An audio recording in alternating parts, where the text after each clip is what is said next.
What if I were to suggest that you play a key role in the awakening world? And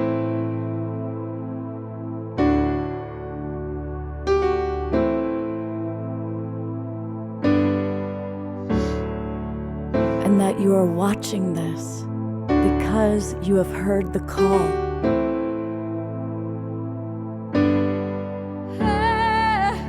We can start right now by opening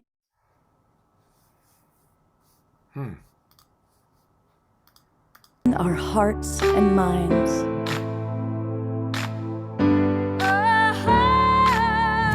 Welcome to the awakening world.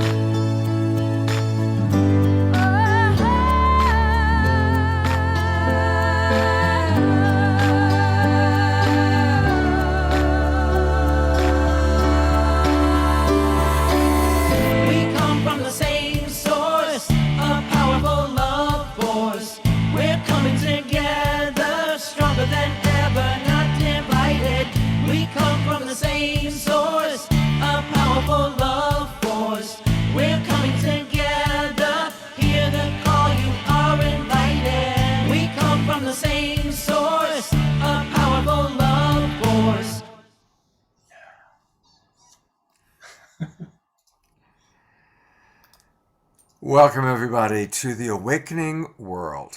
And wow, do we have an incredible weekend planned. It's really almost embarrassing how many amazing people we need to balance, because we've got so many wonderful people who are going to be sharing their wisdom and their experiences. And of course, it's all about making contact, the Making Contact update. And I'm really grateful as my collaborative partner and co-host for the entire weekend. Here is my old friend, Alan Steinfeld. Thank you, Scott. It is amazing. We've known each other for 33 years. We met, it was a working relationship then in Hawaii, and just our paths just kind of wind like that through this huge family, and here we are again. I'm really honored you asked me to be a part of this and to coordinate this, because this is something I wrote the book about, making contact, because it is our time. It is a time for the planet, and it's a time that we wake up to who we really are. Making contact is as much about what's out there as it is about us evolving as a human race. And so I'm passionate about this. There's a lot of old friends who I've discussed this with a lot. You know, Jodi I've known for 40 years, and Jean and John are my new friends. And of course, Connie is everywhere, and lots of people are just here, Felicia. And so this is our community. We're building a worldwide community because we are the ones we've been waiting for, as you always say at your show. And this is our time to come forward and value our experiences. So the next 3 days, starting tonight is focused on disclosure and whatever that means personally to people. Tomorrow, we're talking about how these beings are interfacing with us. It's called integration. So Saturday night, which was Saturday Night Alive, which is now the Awakened World Saturday, is going to talk more about the integration of these beings with our consciousness. We have J.J. Hurtak on that show. We have Elisabet Sahtouris. Who else is on Saturday there, Scott? Wonderful people. And then, you know what? I'd like to introduce who's with us now, if I may. And then Sunday, I just want to say we do transmutation, where we take it all and we realize how our society is evolving into this global galactic oneness. So yeah, that's a little introduction to this weekend. Thank you. And as you can see from Alan's excitement, and I can't even keep track of everybody who's going to be on tomorrow night. We've got planned. Fortunately, your co-hosts are not just two white baby boomers. We have my wonderful ongoing co-host on Friday nights, the millennial, that magical millennial to keep us all honest. Trish is with us tonight. Hey, Trish. That is true. That's what I do. I keep you all honest. She does. She keeps me on my toes, and Well, I'm excited to be here with everyone tonight, and I'm so excited how just like beautiful these humans are. Like, really give them a good listen and really, let them into your heart. They're wonderful. yeah, absolutely. And it's kind of fun because we bring on old friends. Alan's a very old friend of mine. We've got Celestine Star, who we're to see. John Martin is a new friend. And then we've got Whitley Strieber. So it's going to be a really full evening. So, and then we have got even video segments from Elizabeth April and Marina Seren. So it's going to be powerful. We're going to start by playing a video that was created by John Martin. And John's with us live, and so we'll chat. And John is here. I'll bring him on right there. There he is. Hey, John. Hey, Scott. And John is somebody that I actually met through these shows. Was it Mark Sims who first brought you on? I don't. Yes, Mark's a lovely friend. Absolutely. Yeah, it was through Mark. We love Mark. We do. Absolutely. All hail blessings to Mark. We love Mark very much. Anyway, John has had a remarkable series of experiences. So he's put together kind of John's greatest hits of his encounters from really pretty much your own backyard, right, John? Yeah, it's a daily practice, Scott. I go out every night and we have an agreement to meet. And these beautiful energies from around the universe come in, various kinds, and the energy is very beautiful. And I play my music in my mind to them, and they send me lovely messages. The last message I got was embrace abundance. Oh, I thought that was a beautiful. Connie, we're getting thumbs up from Connie and our friends on that one. Yeah. All right, well, let's take a look at this beautiful video because it's a great way to get us started. And then we'll hear from Celestine live, Whitley live, and continue the show. Here we go.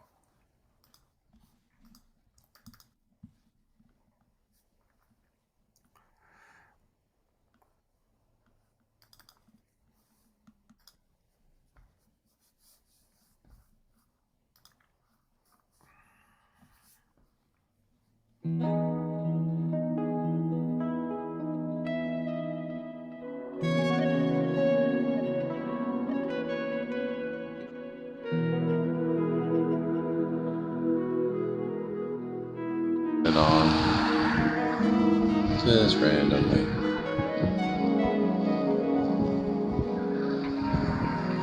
It's never random, is it, dear friends?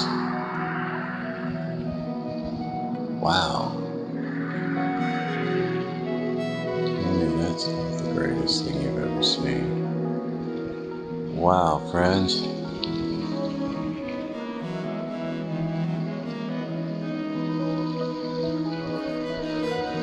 Spectacular. It's never random, is it, dear friends? Wow. I mean, that's the greatest thing you've ever seen. Wow, friends.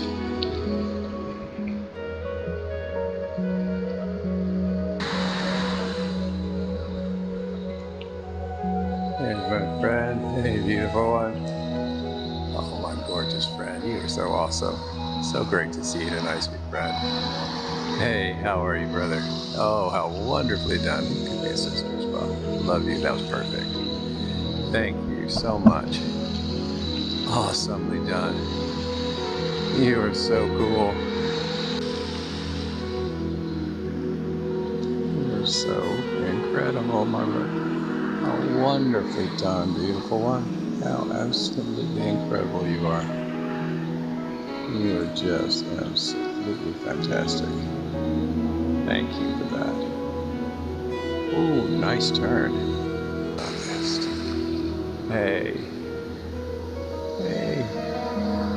You are always a part of this, aren't you, dear one? You are magnificent, just like all of my other beautiful friends. How gorgeous. Forgive me for steering away, dear friend. And to look at my dear friend here. Can you turn? Yes, you can. Wow. You are super moving. Can you turn again? Yes. Wow. Thank you, Liz. Oh, there's my friends. Oh, there's two. Oh, how gorgeous. Wow. So awesome, friends. Beautifully done. Wow. That was great. Thank you, sweet friends. You're so awesome. There you are. Hey, beautiful, lovely friends. You're so wonderful and amazing, dear ones. Much love to you always. Hey. So well done. Thank you, sweet friends. So much love to you, dear ones. Thank you. Beautifully done. Thank you, dear friend. Hey, beautiful one. Hey, sweet friend. You're so awesome. Absolutely great. Hey, sweet friend. So amazing. Whoa, y'all are doing it together. Whoa, I'm going to follow this one. Yeah. Oh, so amazing. Thank you, beautiful ones. Absolutely great. No. Beautifully No. done. Thank you. Gorgeous. Beautifully done, friends. Thank you. Hey, my friend. Hey, lovely one.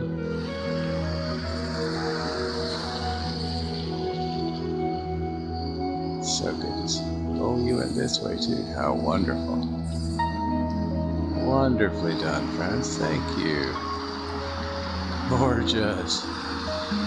Just absolutely amazing. Look at that.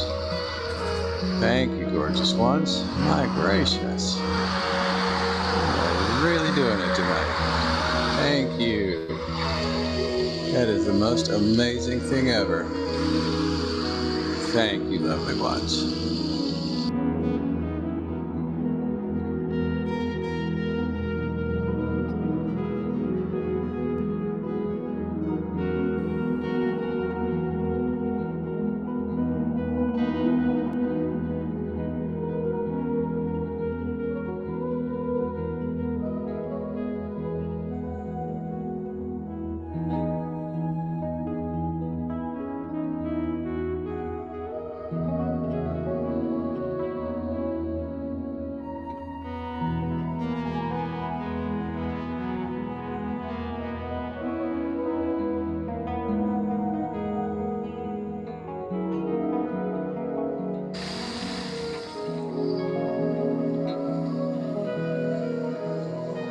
There, my friend. Oh, wow.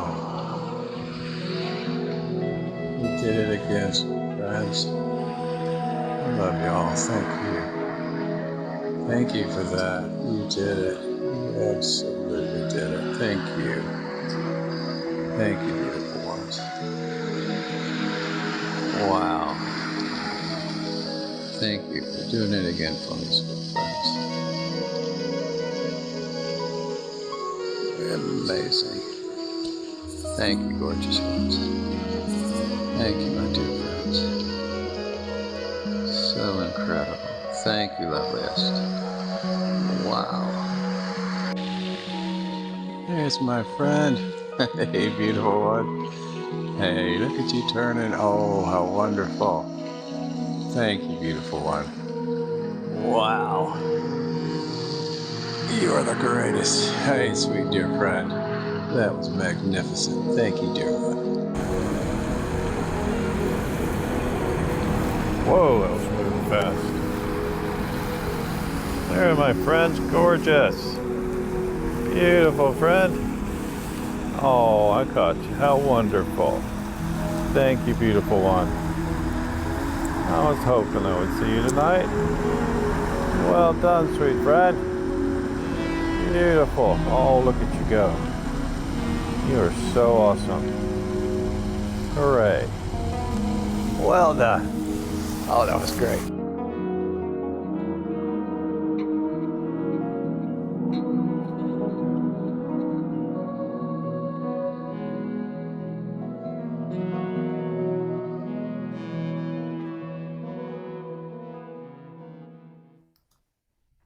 Oh, so beautiful. So absolutely beautiful, John. Thank you. Hey, John, do you get communications when you are seeing and videotaping those lights? I do, Alan, very often. Sometimes it's just love impressions, but many times they'll give me just small indications of, like when they said embrace abundance. It just literally forms in my mind, just kind of unbeckoned. And it's just been an amazing series of events. And, if I go out after this, they'll be there waiting for me tonight, too. So it's just, and we all can do it. It's just a matter of just making the time each day and being open to the experience and send out love. I'm a classically trained guitarist, so I've been playing guitar for 50 years. And so I use my music.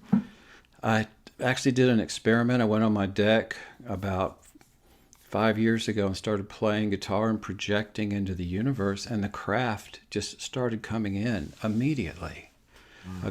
A purple plasma craft with a pink ring around the bottom third of the bell came over my home. I had a large cross and crescent shaped craft that I told Scott earlier they were the size of office buildings that came over my home. And I found out later they're crop circles that were laid out just a few months prior to that have that same shape. So, and they make these beautiful clouds like the heart-shaped cloud at the end of the video. They've done that for me many times. And so it's just a loving energy that we share. It's absolutely beautiful, John. And that's the whole point. It's a loving energy. And the way you talk to them, it's so beautiful. I want to welcome everybody. We've got 65 people in our Zoom room. And I want to welcome those watching on Facebook, because I see a lot of people on Unify. We're already, of course, getting a lot of comments from our Love Coach Academy and Unify. I also want to thank the Sign Network that a lot of you are watching us that way. And come on into our Zoom room. We're going to be here for a couple of hours. We've got an amazing show planned. So you can still come into our Zoom room. It's really easy. Just go to globalpeacetribe.com and register. Once you register, you're going to get the links for all 3 of our shows, Friday nights, Saturday nights, and Sunday mornings, all the way through till April 1st. And every weekend, we do amazing work on different themes and topics. So please come on in and join us. And we're going to do our best to keep track of the questions. We'll try and answer some questions in the chat box with people. We have a very active chat box, and we'll do some questions and answers at the end of the show. We're going to bring Whitley Strieber on in a moment, but before that, I want to turn it over to my co-host and my partner here, Trish, just to get some of your thoughts about what we just saw with John and about the topic in general. Oh, John, I just love your voice. I really do think that you could just like reverberate meditations throughout the world and throughout the cosmos. That's how I love you. I love you too, Trish, and thank you for that. It's such an honor and a pleasure to be here among so many high vibrational beings. And that's where we're going. We all are ascending as we do this work together. And it's a great honor for me to be here tonight. So I thank all of you for the opportunity. Thank you. And we're gonna hear more from John, including we're gonna close this show out with some actual live guitar from John. And John, we're certainly going to want your comments on some of the video and some of the conversation, and we'll be having a lot of conversation. But I'm going to turn back over to my other co-host, Alan, to introduce an absolute legend in this industry. So take it away, Alan. True. When Whitley Strieber wrote his book, Commune, it was like a crack in the consciousness of humanity. He gave us the image of the little gray. It's right there on the cover of Communion. And it ignited a storm in a sense that we're still riding out the legacy of what it's right there. There it is. That is the actual painting, the original painting done for the cover.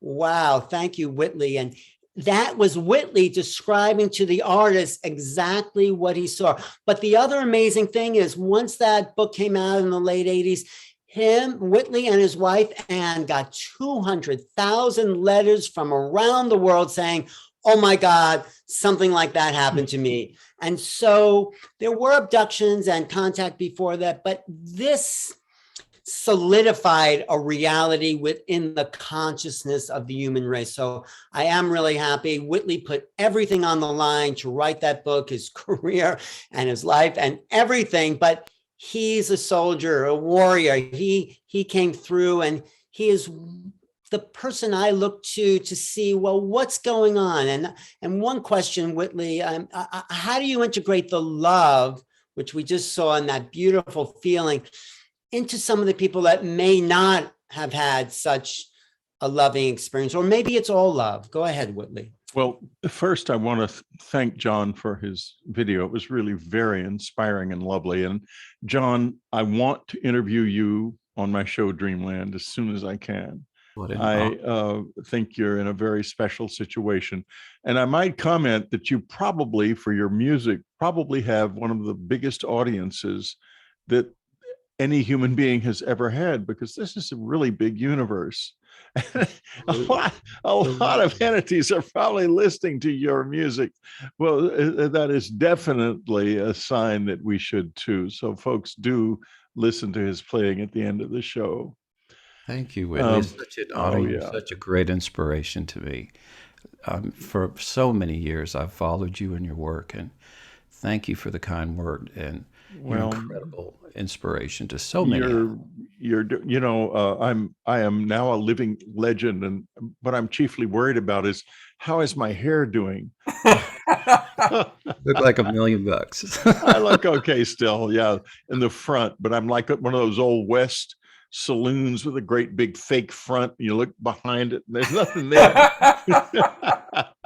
So anyway, we have to bring our joy to this. And when Annie, the only one of the few things that the visitors have said to me in sort of clear air, one of them, the one that Anne thought was the most important, was 2 words: have joy. And if it's been in my life one hell of a trajectory, because this was not easy at first, not at all, not for either of us. I mean, we went through hell. I didn't expect this to happen to me. And when it did happen, I couldn't figure it out. And I thought I was going crazy. I thought I was losing my mind. I tried to get Anne to divorce me.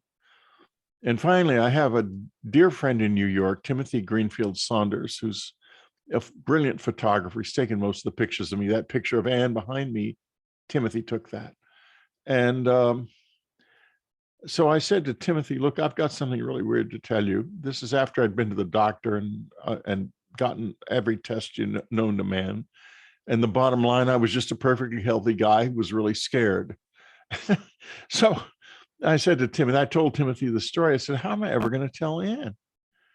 And he says, oh, just tell her. She's going to roll with it. And you don't underestimate your wife. Anne will find a way to deal with this. And so I sat Anne down, and we'd actually talked about divorce a couple times, because I was afraid I would become psychotic. And if I did, then she wouldn't be able to ditch me, and she would end up with this crazy man in some institution and a little boy to raise all on her own, and no ability to divorce me. So it was a real hard time. I sat down with her once at our country house one night at our country house. I said, Annie, there's something I have to tell you. And these tears started in her eyes, and she thought, he's going to say that we need to get a divorce. And I told her the story. And she paused for a minute, and she looked at me and she said, oh, thank God. I thought you were going crazy. And we just stared at each other. And we both just burst out laughing. And then I said, well, perhaps I am going crazy. She said, oh, no, Whitley, you're very stand on the ground. You don't see things that aren't there.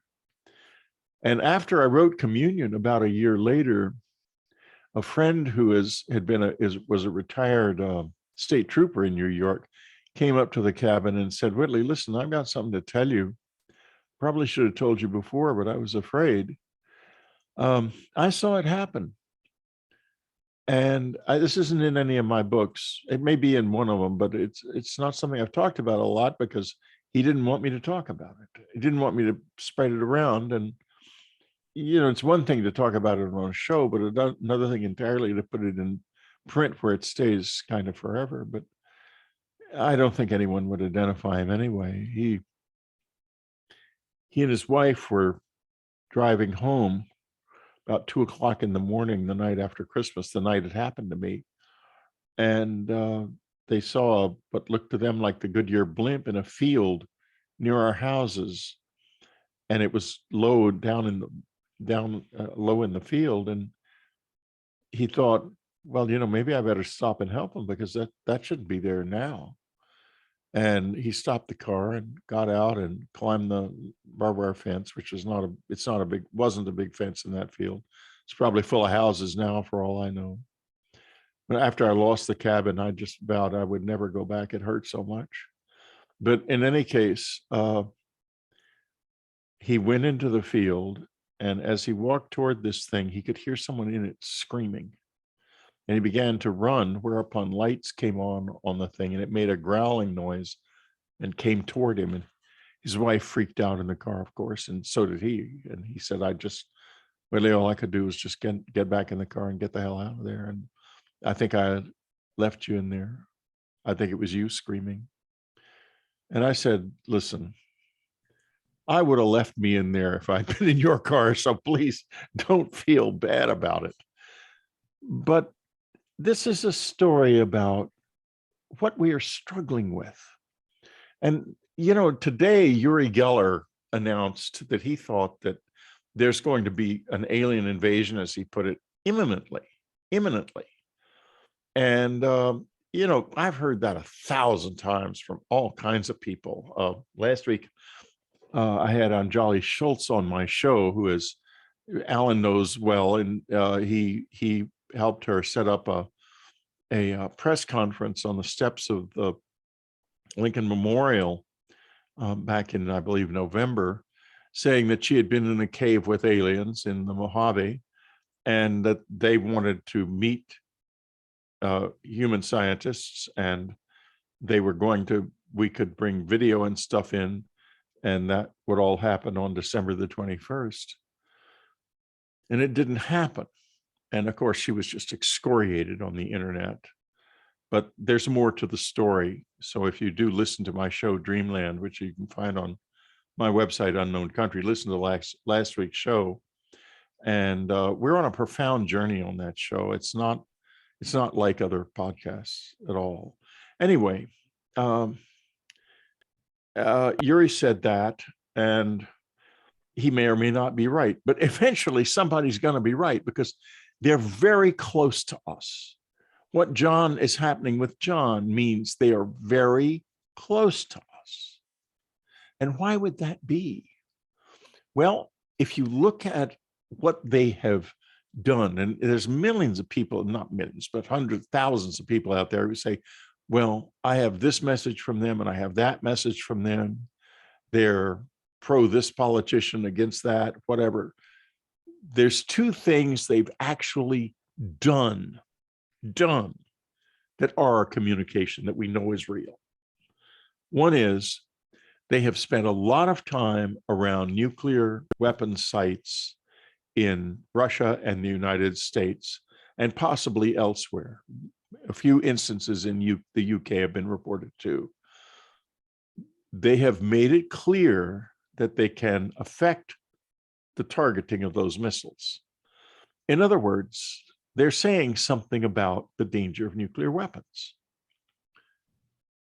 And again, for witness after witness, like me and so many others, they have warned about the environment.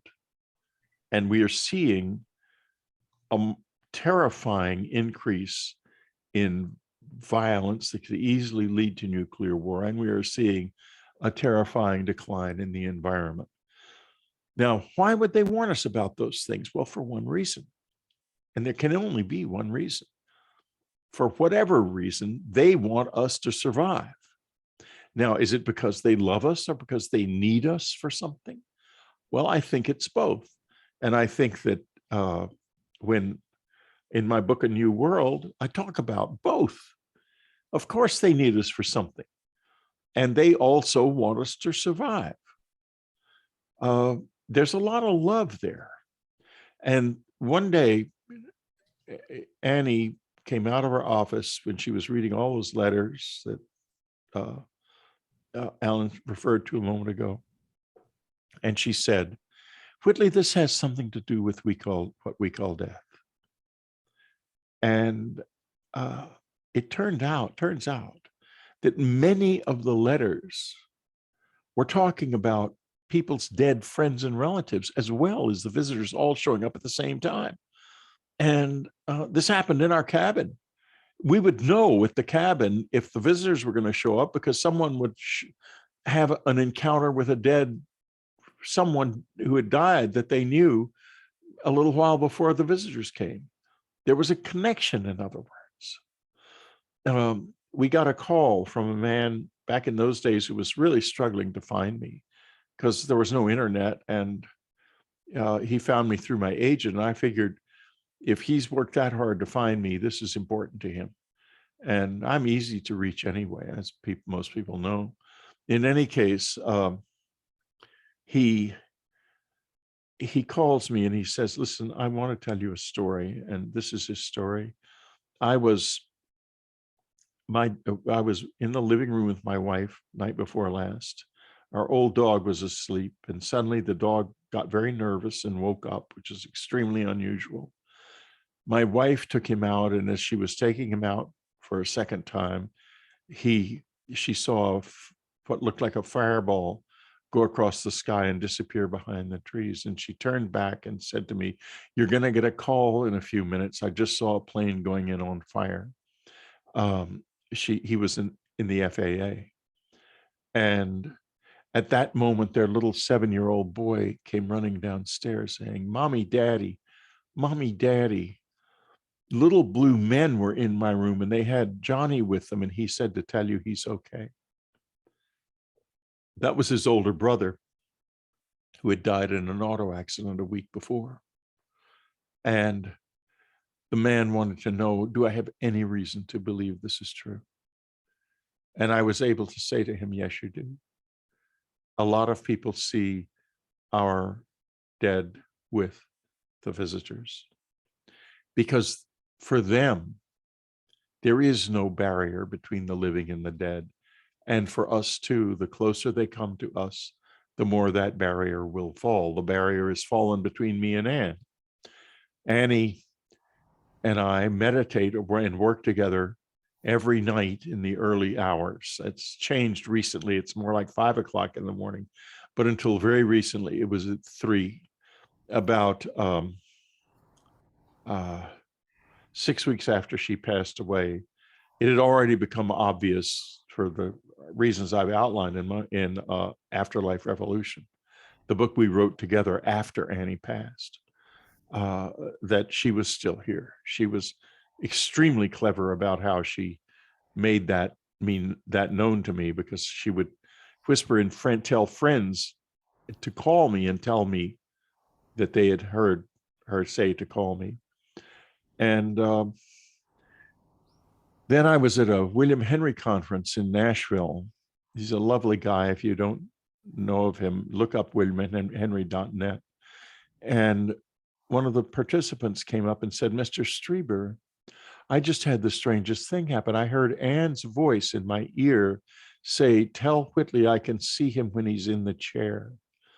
This had immediate and complete meaning to me. I sit in a chair. I had been doing this since 1969 when Ann and I joined the Gurdjieff Foundation, which is a group of people devoted to the teachings of a Armenian mystic called George Gurdjieff. And we do something called the sensing exercise. And I'd been doing this every night for many years at that point. I'd never known whether it was connected to the visitors or not. But as soon as I heard her say that, I realized, of course, that's why they said we can see a glow. The glow is the attention when it is placed on the body, on the sensation of the body, because the body is the most sacred thing any of us possesses. We forget that very easily. But anyway, after she passed on, am I finished? No. That's just Trish appreciating the beauty. Oh, okay. All right. No, keep going. I thought you were telling me to go. No, Okay, no. good. I'll go on then because I do have a little more to say. Anyway, this has developed into our relationship. And, I'm a human being. I'm still in this heavy old machine of mine, and I do me old at this point in my life. So it's hard to get up at 3:33 or 3 o'clock in the morning every morning. I'm probably Annie and maybe others, I don't know, help me in various ways. You'll hear something like a school bell ringing in the living room. They'll blow in my face. Sometimes someone will kiss me, a very dry little kiss on the lips, or a weight will come down on my chest or my lower body, and this wonderful energy comes in, and you can do anything when you get that energy, and I get it a lot. There's not a day passes that energy doesn't come into me. Anyway, this particular night, I was real beat. And for the only time I have ever had any proof of the way this works happened on that night. It was November the 9th of last year at 3:33 in the morning. And I'd like to, if I can, Scott, share my screen. Yes, and show a video of this. Be wonderful. Okay. All right, here we go. All right, now this is my bedroom. The Hulk you see in the bed is obviously this Hulk that's talking now. Up here on the night table is the phone, and behind it my glasses, and there's a light. The phone is on the edge of the table, but not so close to the edge that it's just going to arbitrarily fall off. Watch what happens. Now, what you're watching is me peacefully sleeping, and it doesn't show, the time's not stamped on this, but it is stamped on other versions of this. It's 3:33 in the morning, which was a time Anne thought was very important. And I'll tell you in a minute why she wakes me up at this time. Now watch the phone.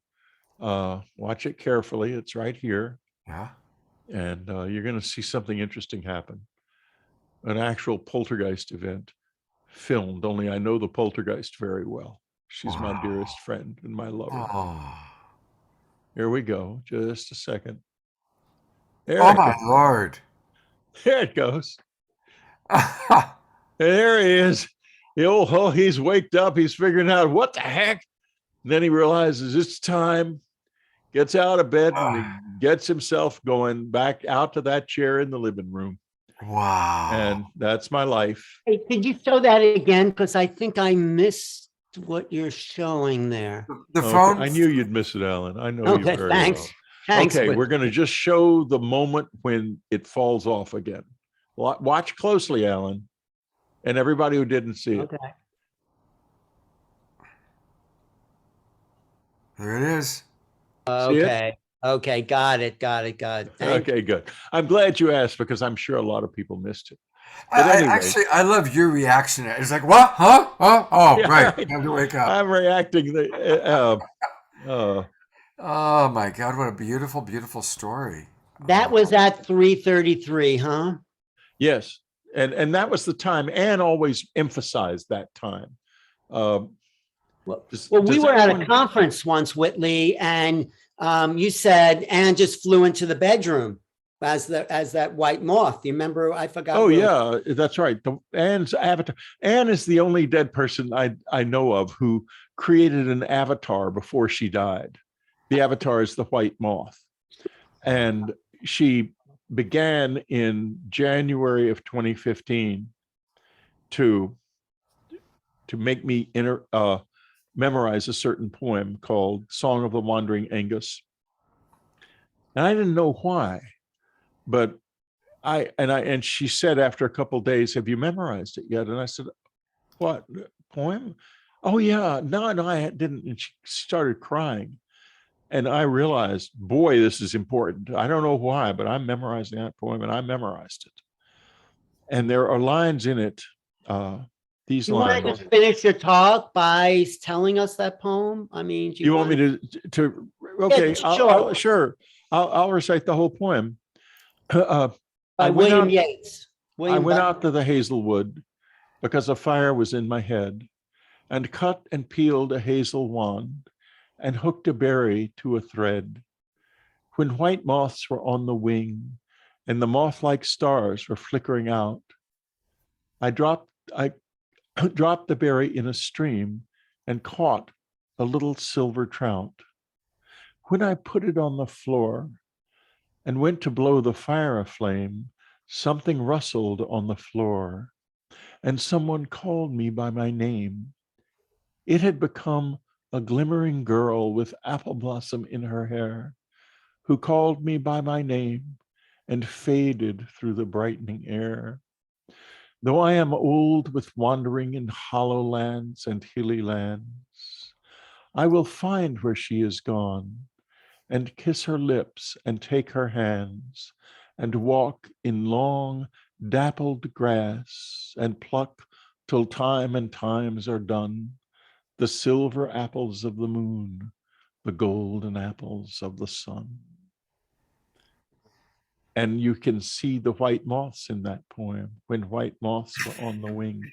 And then I realized after the white moths started to show up that Annie has made the white moth her avatar. And her favorite short story of mine is about a woman discovering that she's passed away, that she's dead, and it's called The White Moths. Wow. So Anne was a master of the first order, but a hidden master, and she leaves us with this. Beautiful. Whitney, I want to read a couple comments that have come to you from our audience, and please stick around. We want to hear from Celestine, and then we want to dialogue with you a little bit. But there's a few comments.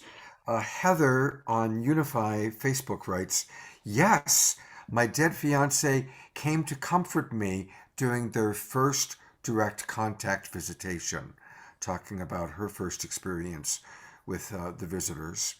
Carlette wants to encourage you that you look great and not to worry. So thank you, Carlette, passing that on. And then in our chat box here, there's a few messages that I wanted to read. George Noble, one of our regulars, writes, "Whitney, I also see many friends, relatives who have passed over, and I kept wondering why. So thank you for your comment. Those thoughts have really helped me with this." Noelle is remembering the story about when she came to the bedroom. George Noble also writes, "Sat Guru tells us that 3:33 is a special time also." Yes. So that's interesting.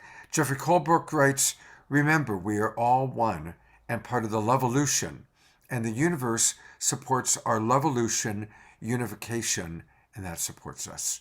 Finally, from Connie, another one of our wonderful guests, she writes, "They want us to survive because all of creation is awaiting the love in the human heart that will be released when we open our hearts. Our job of transmuting fear, separation, and scarcity is very important for the evolution of consciousness, and consciousness is all." Would you agree with that comment, Whitley? Well, I don't think we know enough to be certain that it's right, but I certainly suspect that it is. Scott, I just want to say what Whitley brought out here is showing us the scope and complexity of the phenomena we're dealing with. It is not just about visitors from another planet. It's about pulling out the human heart and becoming amazed at creation. We are becoming mystics as a human race, and Whitley's transformation is about that mystical awareness, I would say. I mean, you know, that's Yeah, well, it's a transformation, all right. I went from being a rather cynical former Catholic to being what I am now, which is a very different ball of wax. Yeah. And also the poem, if you're not looking at the chat, is The Wandering Angus by William Butler Yeats, who was also quite a mystic himself. And he would... That hour, by the way, is known as Brahma Muhurta time. It's the time of learning, not just 3:33, but approximately an hour and 36 minutes before sunrise. And I've discovered that the time that they will wake me up kind of works that way. It's usually about an hour and a half before sunrise. So it can be as early as 3 and as late as, you know, later in the winter, which it is now. But, you know, number is very important. A number is critical. The Christian esotericism and the mysteries, the ancient mysteries of Eleusis that preceded Christian esotericism believed that number was very important, and to understand number was to communicate with God. Now that all comes from Pythagoras, from way back, and from before him, the ancient Egyptians. And Annie used to say, and she used to drive me crazy when she would say this, well, God's a mathematical formula. I said, well, I think of God as being love. She said, well, that too, but you have to understand math if you're going to hope to understand God. And she did, but I didn't. So it's a little frustrating. Someday we'll have to compare stories about beloved wives who passed before us because they were further advanced. And beloved husbands too, because that happens as well. Yeah. I want to bring on our other live guest, but please stay with us. But I don't want to keep Celestine waiting any longer, because we really are blessed to also have with us Celestine Star. She's a longtime friend of myself. Like Alan, I've known her for a long, long time. And Celestine has been involved personally in this experience since she was a little girl.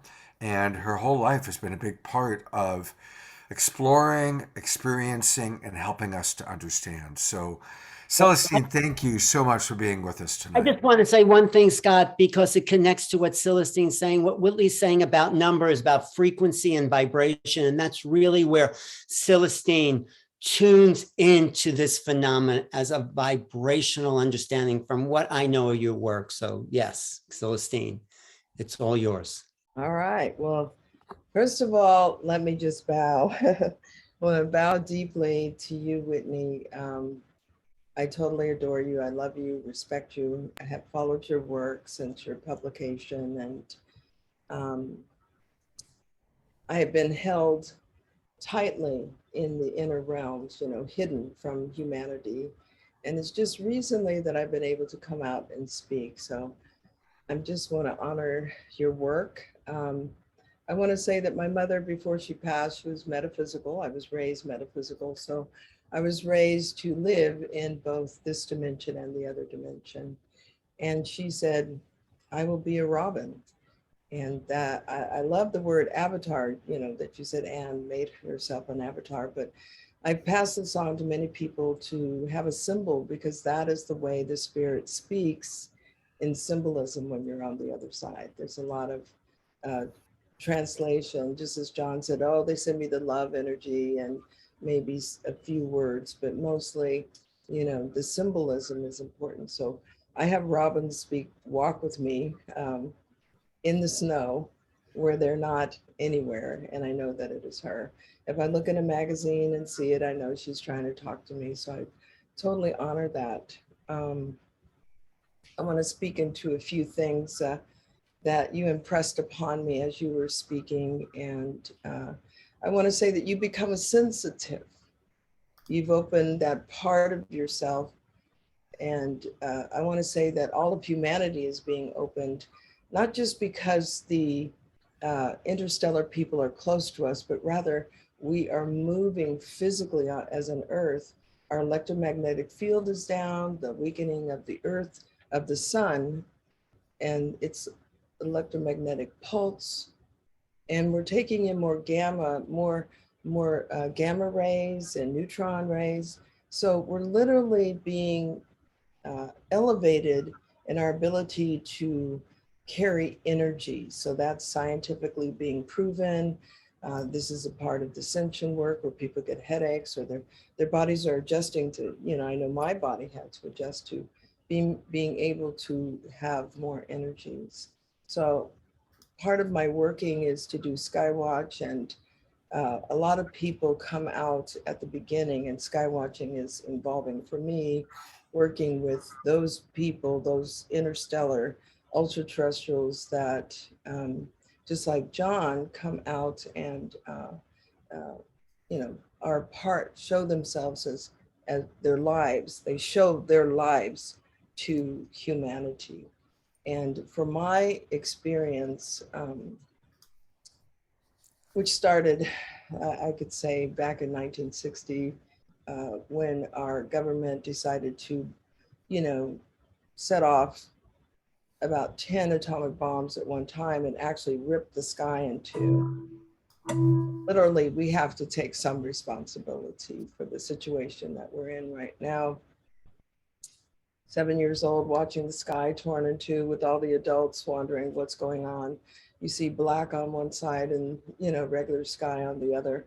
This is when the big, mile-long spaceships appeared, and you'd be driving on the freeway, they'd stop, everybody get out, we'd look, oh, that must be government. Well, it wasn't government, the saucer-shaped long ones. And eventually our family, because my stepfather decided to follow one, it landed and we all ended up in this beautiful starship.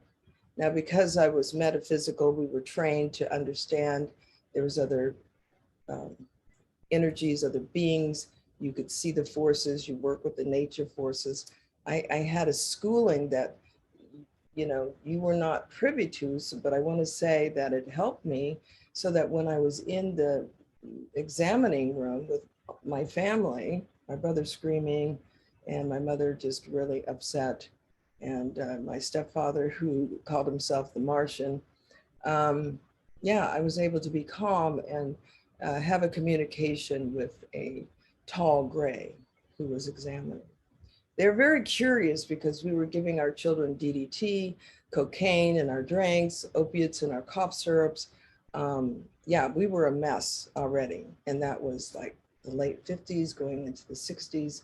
They were concerned that we were going to blow up our own planet.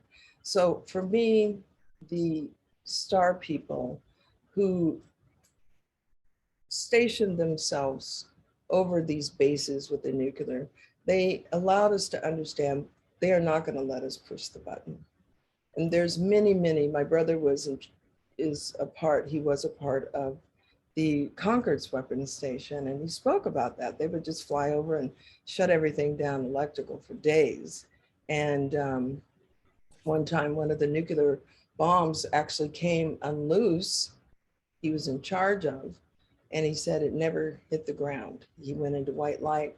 When he came to, the nuclear weapon was back, and him and his, the person he was working with both looked at each other and knew that they had been replaced in time.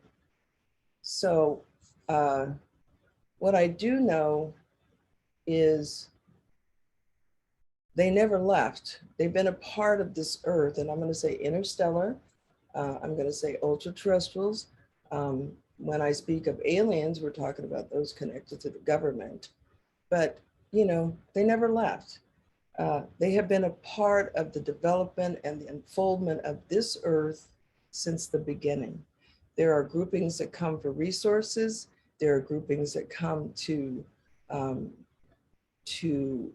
make colonies. And it's, you know, there was a separation 10,500 years ago. And so that's why the disappearance and the pulling back and the cloud covers and all these things. But because of our timing now, they are allowed to show themselves. Because the energy field is coming so high and vibrant, we are interfacing with where they are, because the most of the ones that I know who I work with, they tell me that, you know, they live in septicals, they live in dimensional fields just adjacent to this one. And because our energy field is rising, then there is the dropping of the veil. And so prepare ourselves, yes. I think we wanted to talk about disclosure a little bit. And so I'd like to do that. Would that work, Alan?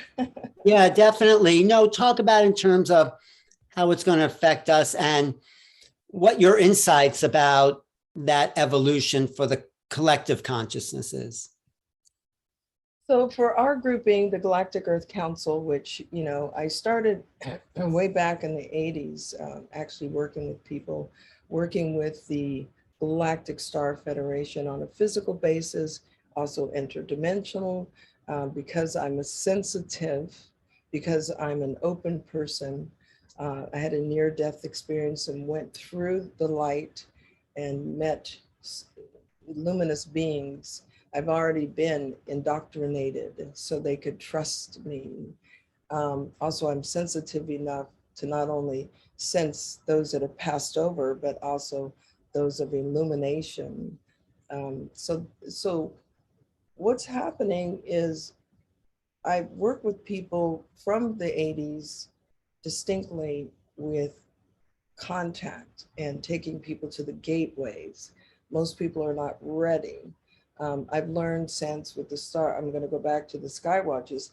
If you do not have the synapses in your brain system or your programming, you will not see them. Everyone who has their synapses open at Stargate will be looking like John. Oh, thank you. Oh, thank you. I see you. I see you. And other people will not see them. So part of our Stargate was when we formed the Galactic Earth Council in 2010, was to work with the Galactic Star Federation. They would show us the technologies. They would come out in holograms with one wing and two wings and split up into fours and come back. They would draw the outline of San Francisco, where we live, in a cloud simultaneously. They would use nature in its beautiful glory. And eventually those who had not had an understanding would say, that's not a plane. And when they were able to bring that into their system, the synapses would open and then the glory would begin. So I've had really high level experiences with these beautiful beings, a high spiritual council, which we will speak about disclosure and that level. And then I've also been the wife of a, he was in charge, head of security for Edwards Air Force Base. Now, I married him in 1972, Ernest Robert Hunt, and we traveled and to places where there was high alert for nuclear weapons and such. But what I learned when I was with him, especially at Edwards, where they had off-planet situations going on, 4,500 acres of underground base there. It was, you know, it's command, it's the command central. What I learned is that at all cost, they must keep the veil dropped for humanity. There's a lot going on here. You know, I want to go back to how they're rolling this, you know, keeping humanity abreast, but at the same time, feeling that they need to protect us in some ways. And also there's money in these ways. And, you know, if we're looking for disclosure, having them pull the golden ring and let the veil open, you're probably not going to get it from the government, because the government is not in charge when this is going to happen or who will do the unveiling. Yeah. But so how can people open those synapses of perception to start to make contact? How do you assist people in doing that? I assist people in working with a commander. I have Commander Tanador, you know, and he works with me. In the early days, it was different commanders of the fleets that would come. They would just ride with me and telepathically talk to me about, for 28 days, they're on the moon cycle, about what is the theme? What are we looking at? So I presented my Sky Watches as a Native American council circle. And the first circle is prayers to the mother. The second is initiating who's in the circle. And the third is the theme of what is presented. Sometimes as we are one, you know, I'll give an example. We are one. They want us to understand we are galactic consciousness in a biological unit. So they would do demonstrations over and over again for our grouping until everyone basically got it. If they understood that there was some high technology in front of them, but the mantra is glory in the light of the radiant one, because they move from the place of the radiant one.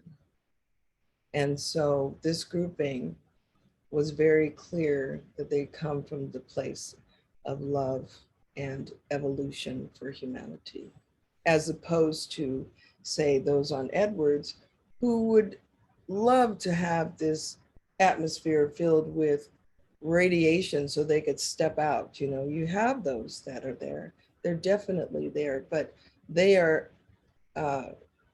not as many and not able to take control of the earth. They can give power to our governments who are running us off the cliff because they believe they're going to have control. Whereas these people I'm working with are of the highest. And so the high spiritual council, they would come with their ships. Most of their ships are so amazing. They have the ones with the markings on it. And believe me, when they show up, you know, high spiritual council is present. They come low. We don't need the goggles. And so slowly our grouping over the 11 years, you know, it takes about 3 times out, then you really have your synapses open and you're ready to go. But also they gave me an encoded transmission, which is to guide people back to the first time you came to Earth. There's nothing like understanding, why are you even here? And so we journey back using your primal awareness, that part of you that interfaces with your creator, to take you back to the first time, to reclaim the data, reclaim the information of who you are, your grouping. Did you travel alone? Did you come in a starship? Were you dropped off? Or did you phase in? And then understanding your contracts, agreements, and then going back to where you came from.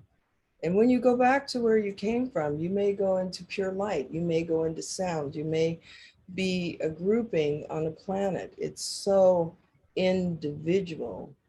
And I have done people from Area 51, I've done pilots, I've done, you know, people who are very astute, researchers, children, mothers, you know, every level, meditators, and each person gets it and they hold it and it's theirs.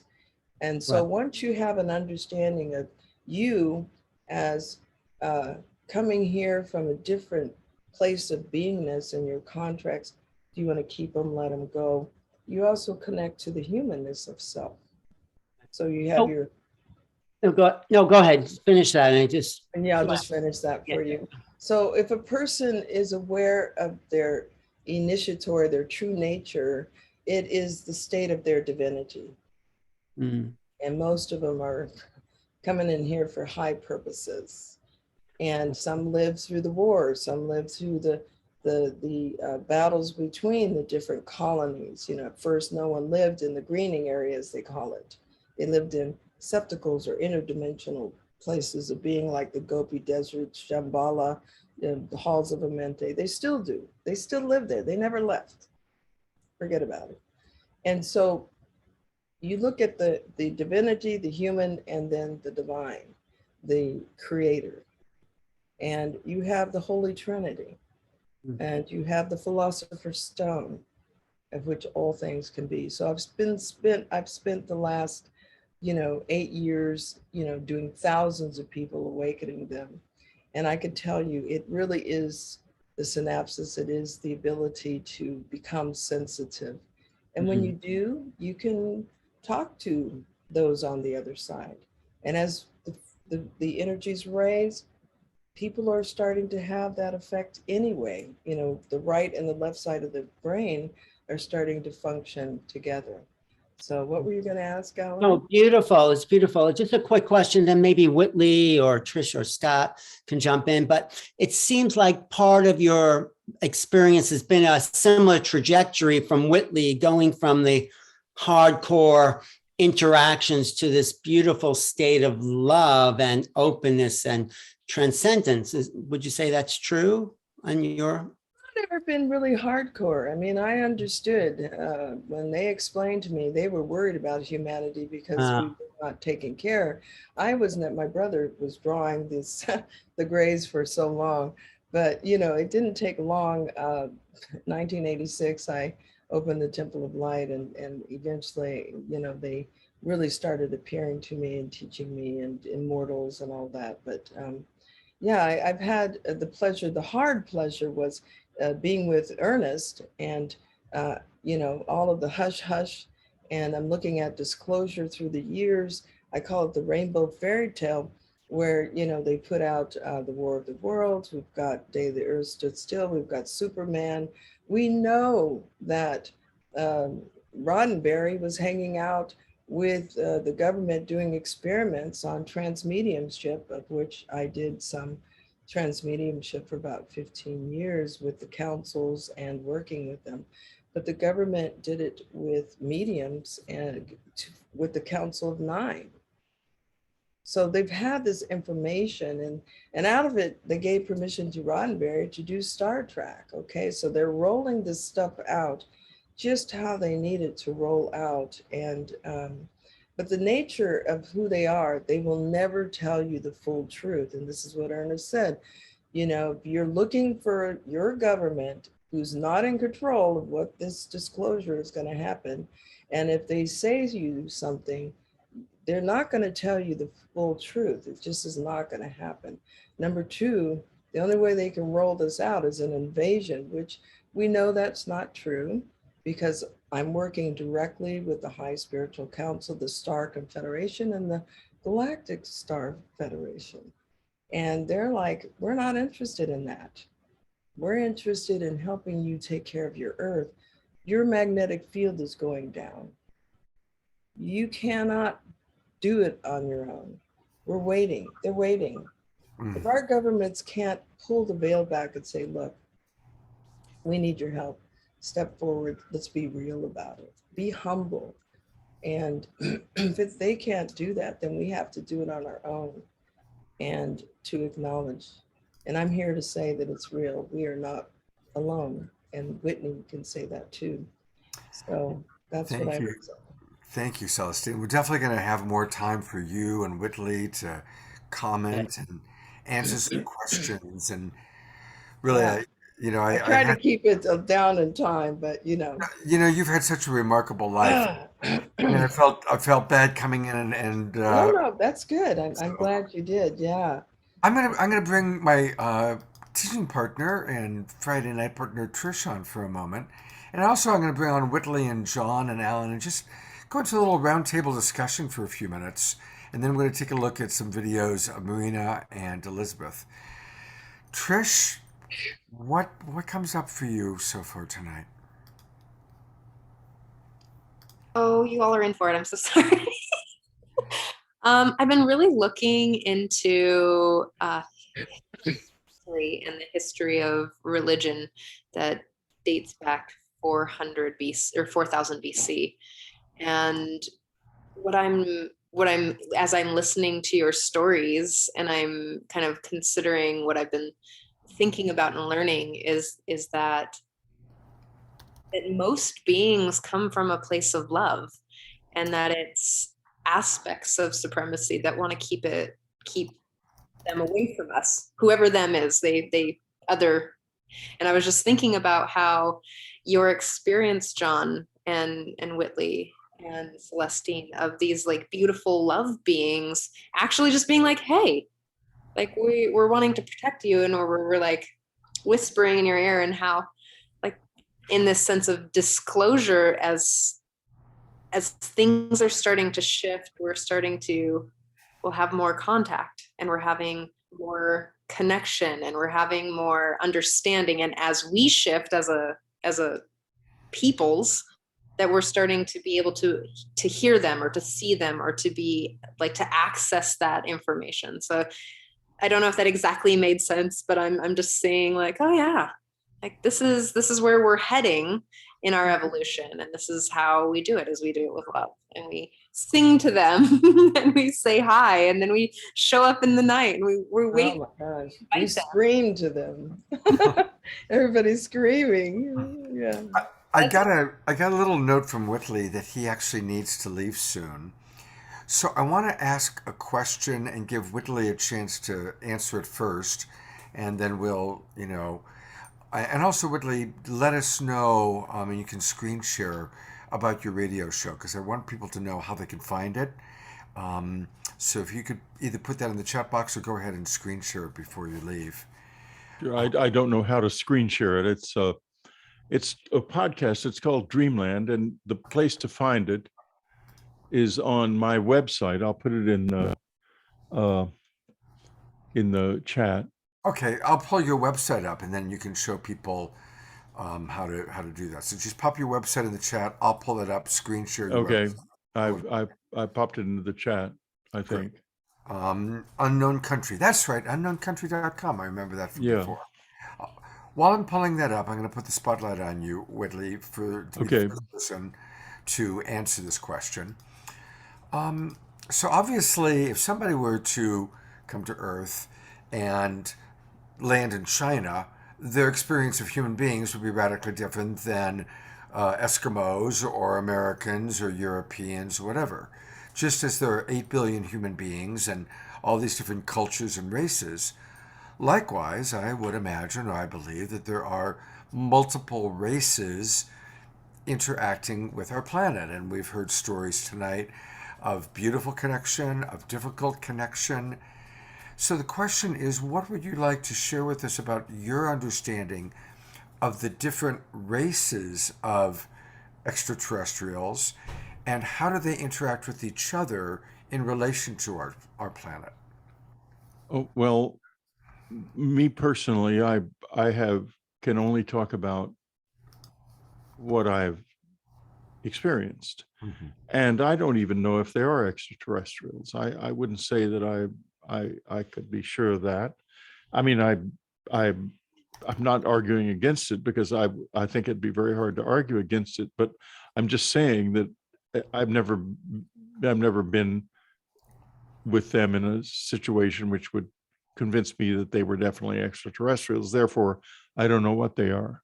Now, one thing about disclosure that we must never forget is it's really up to them, isn't it? I mean, we saw John's videos. They could do much more than that if they wished, but they don't. That means that the secrecy is partly their policy too. And I think there's a lot of good reasons for it. I go into that a lot in A New World, in my book, A New World. One of the reasons is something called cultural colonization.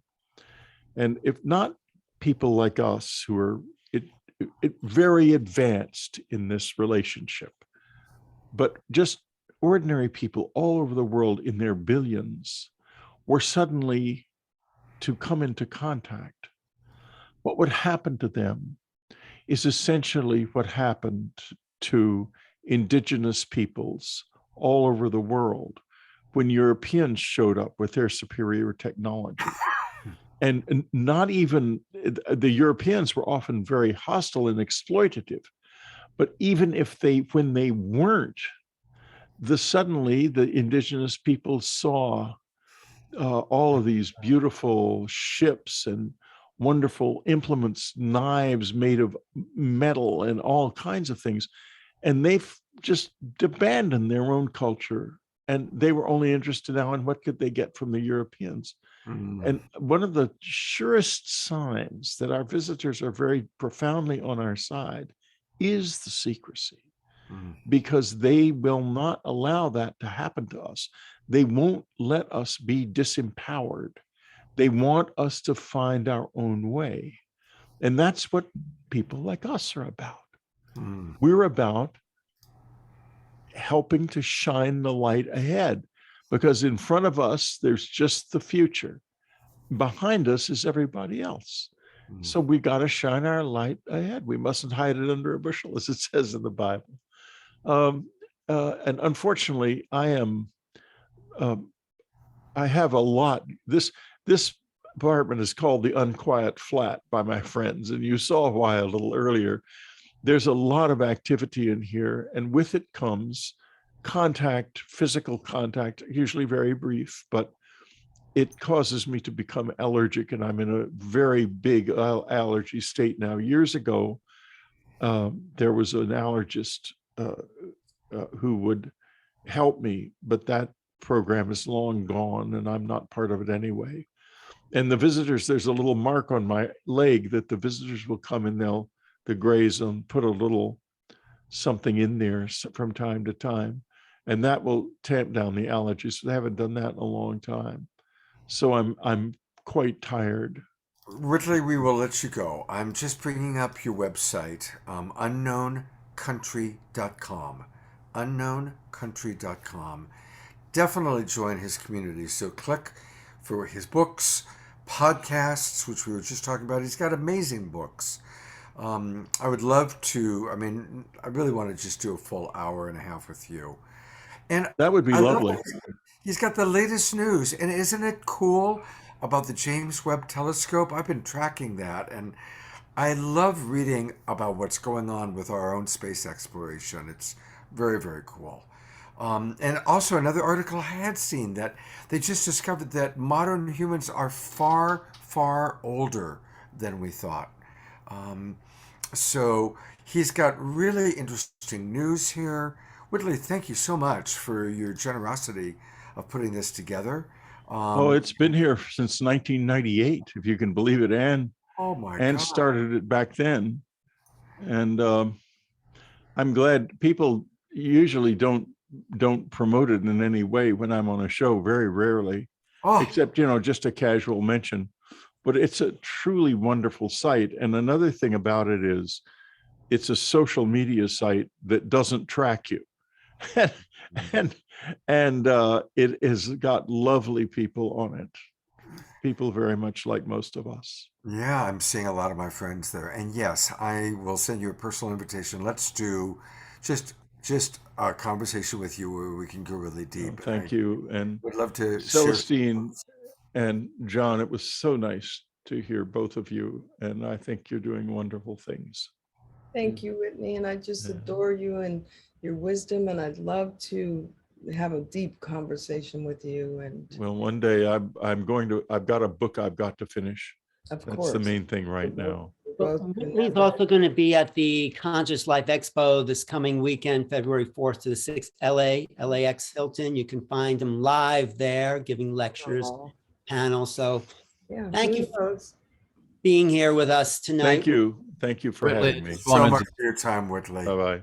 Whitley, I just wanted to say it's been such a great pleasure to meet you today. And the music that I played on the video is Peace to All that was given to me by the intelligences when I was in meditation. And that song just kind of just made itself. And so it's a lovely piece. For all your great work. Well, thank you, John, for all yours. Goodbye, all. Bye-bye, Whitley. Thank you. Alan, I think this would be a good time for us to show the Marina segment. Yeah.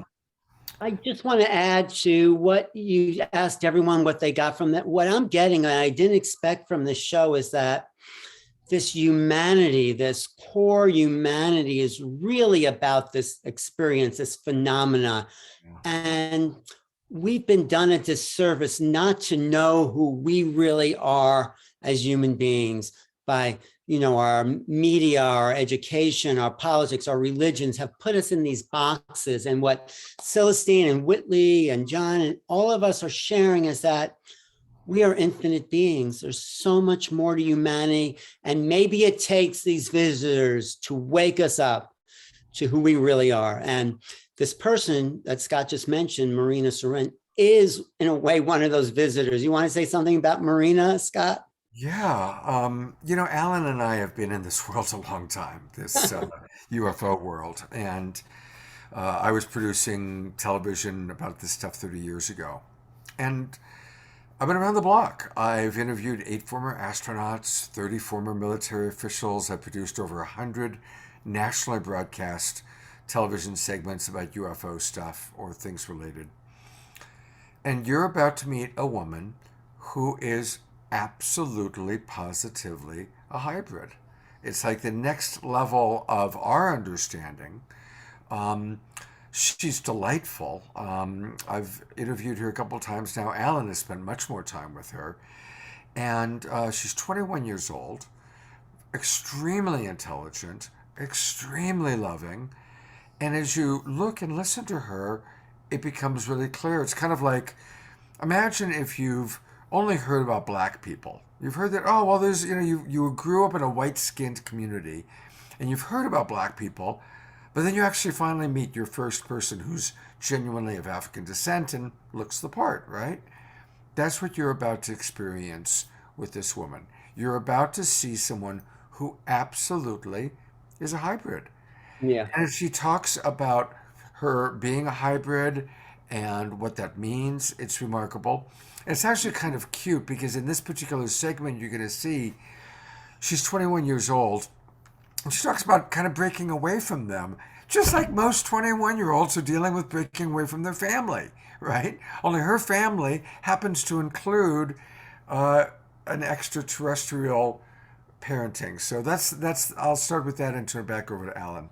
Right. And she's from Spain. She grew up in Spain and she learned English on her own because she knew she had a message to deliver to the wider world. So I spent, lots of time interviewing her because when I saw her, like Scott said, I knew she had something. I knew she had a message. I knew, and it's in its early development. So we're like seeing like a young Judy Garland here about to come on stage, onto the world stage. That's how I feel. She has a lot to offer and she's developing these skills. So I'm just going to share this screen and get the first level. And I asked her because I thought this program was going to be more about disclosure and wait, I'm just looking for this. Well, you did that. Somebody's asking, what is a hybrid? So a hybrid is someone who, in this case, actually part of her DNA makeup, part of her actual physical chemistry is part human and part extraterrestrial. Mm-hmm. Right. Okay. You see this on your screen, Scott? We sure do. Go ahead and play. Okay. This was coming from a previous interview I did where she was trying to figure out how to take back her power from some of the beings that wanted her to do certain things. And I asked her also about disclosure because that was one of the themes of the show. We need disclosure, full-on disclosure, so we as a human race can decide the agendas we want as an evolutionary species. Yes. Right? 100%. Instead of the government or those people that may have some inside connection for some service to self reason that want to control agendas. So just say a little bit more about the power of disclosure. I agree with that. Disclosure is not just the idea of releasing documents, like the government releasing documents and humanity saying, oh, okay, they're right, the big, woo, like we're not alone in this universe, there's more. I think that's not the only process, of course, to be a shift or to be integrated, as a species. Of course, this part of, galactic interrelationships, and the idea of validating ourselves, loving ourselves enough to not give our power away to any ET or any agenda, to have our ideas and clear, so that we know where we want to give our power. I mean, not our power, sorry, our focus, our energy, our creative energy, so that we make sure that we have the most positive experience possible for us, in this exploration of the reconnection with the cosmos, with multidimensional beings. Exactly. You represent for me and maybe other be a pivotal point in the human race where we could open up this multidimensional awareness and bring it back into a human sense of who we really are, so we can move into a new cohesive future. So yes. So as a conclusion, my final conclusion, I think it will say that that they are warned personally, for these interactions that are negatively ended with me. So it's a warn for me and from many more that they cannot do this on my personal side, and that yes, it was negative experience, but I learned, there is a point in this. I learned something big, so it was a great lesson and I appreciate it. But I think the hybrids are great beings, like great species. They're my family. I am a hybridized individual, so I feel familiarity from them. But just because I love that connection, like love the message that they have in general, like their teachings, their energy, their civilizations, etc., it doesn't mean that I prefer like the narrative that they prefer for themselves. So I think contact with them is something that I align with. Right. So she was going through a little bit of hard time. She felt some of these hybrids wanted her to do things that she as a human didn't want to do. And she stood up to them and she called back her power and say, no, this is my decision. So that's sort of that rebellious stage you're saying, but in a way of holding your power too, right? Yeah. I want to bring Trish in and get Trish's response to Marina. Oh, she sounds very sweet, and I'm very excited to someday meet her, Scott, wink, wink. And and I would love to be able to sit with her and really hear from her experience on this planet, and hear her experience of living bi-worldly, you could say. I'm just going to make words up today. But really just like to sit in with this person, to be in a space with, well, all of you. Yeah. Well, as Trish was foreshadowing, I'll just kind of let people know, Alan and I are talking to Marina about bringing her to the United States. She's never been here before. Yeah. And so we're talking about setting up a tour for her in May and June. Sedona, Bay Area, Southern California, and then Alan will sponsor her through the East Coast a little bit. So I want to say I do want to say I have hours of video with Marina on my YouTube channel, because I just said this woman is in her early development stage and she has so much to share, and she's also channeling these beings. So you can go to New Realities on YouTube, youtube.com/New Realities. I'll put some of that in the chat. But really, Scott, I'm glad you felt the same way I did. Like, oh my God, this is someone who's different. Yeah. Yeah. Yeah. And, while we're talking about that, everybody, definitely make sure you go and subscribe to both Alan's YouTube channel and the Global Peace Tribe channel. So we'll put those into the chat box and I'll bring them up a little bit later. But Alan, thank you so much. You've been carrying my shows on your YouTube channel really Right. since we started at the beginning of the pandemic. So, on behalf of Trish and myself, thank you for carrying Straight Talk, which is no longer Straight Talk, but now The Awakening World. And thank you, Trish, for making that happen. Um, and Celestine, any thoughts about Marina before we watch a little video clip of Elizabeth April? I felt she is extremely beautiful. She's honest in her heart. I sense deeply that she is aware that she's has human qualities, and then there's something else. And so I just really feel that from her, how she expresses herself. And I'm looking forward to hearing more from her.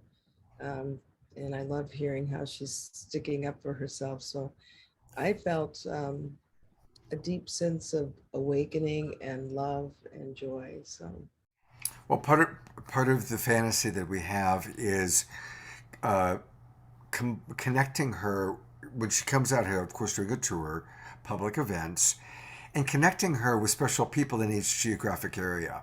So, of course, right away, we talked about for the Bay Area, Marina and Celestine Star. I Right. would love to do So, something with her. She's yeah. just, and also there's, Valerie, Vivian. Yeah. Yes. Yeah, and Deborah knows Vivian. Yes. And, Yes. Right. But there's such a special, the hybrids really have a task, first of all, to have people to believe what they're saying. Mhm. And Right. you have to feel it in your body to really make it come through. And she's really the real deal. You could tell if somebody's really the real But deal. Celestine, you really tuned into something. At 15, she kind of had this awakening, this Kundalini awakening, and said, "Oh my God, I'm not from here." And now she's going through the phase where she's honoring the human, the feeling, the groundedness. And so she's both. She is the mixture of those two things, and she will channel these high beings and also have very real human emotions. So this is where we're all heading to, I think. Yeah. This Well, integration. it sounds like, when I do the galactic origin sessions and people realize, I had 4 fingers and 2, I was blue, I was a reptilian shape, but then when you take them to the higher planes, then they realize they drop their embodiment of that they came to Earth, and they come into their true nature.